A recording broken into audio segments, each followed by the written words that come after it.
warahmatullahi wabarakatuh.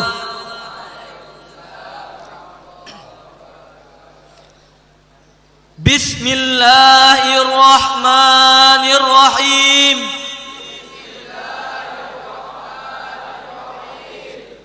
Ashhadu an la ilaha illallah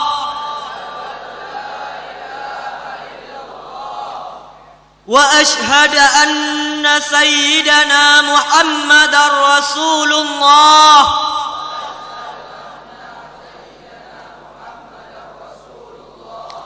Raditu billahi rabba wa bil islam dina wa bi sayyidina Muhammadin nabiyyan wa rasula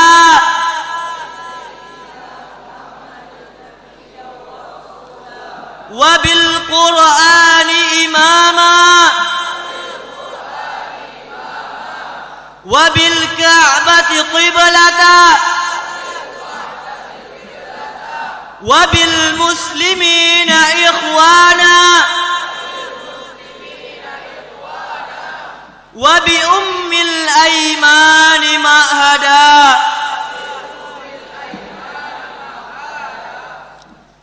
Kami wisudawan dayah Ummul Aiman Samalanga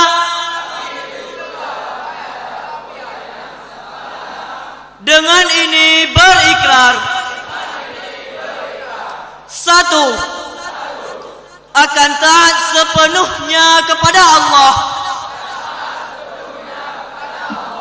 kepada perintah Rasulullah, dan menjauhi segala larangannya dengan tulus dan setia hati. 2.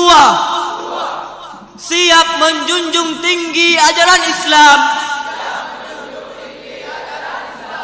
3. Siap mengamalkan segala ilmu yang telah kami dapatkan dengan penuh keikhlasan, dimanapun dan dalam keadaan apapun juga.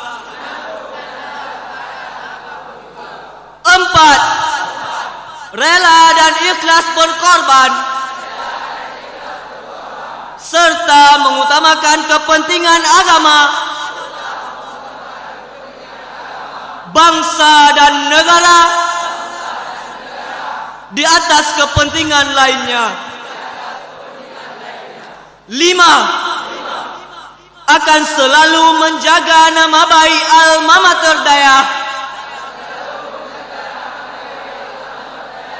baik di dalam maupun di luar.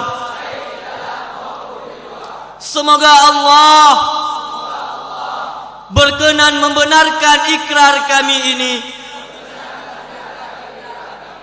beserta berkenan kiranya melimpahkan ampunan dan karunia-Nya pada kami, sehingga kami dipandaikan dalam menjalankan amanah ini. Amin amin ya rabbal alamin. Wallahul muwafiq ila aqwamit thariq.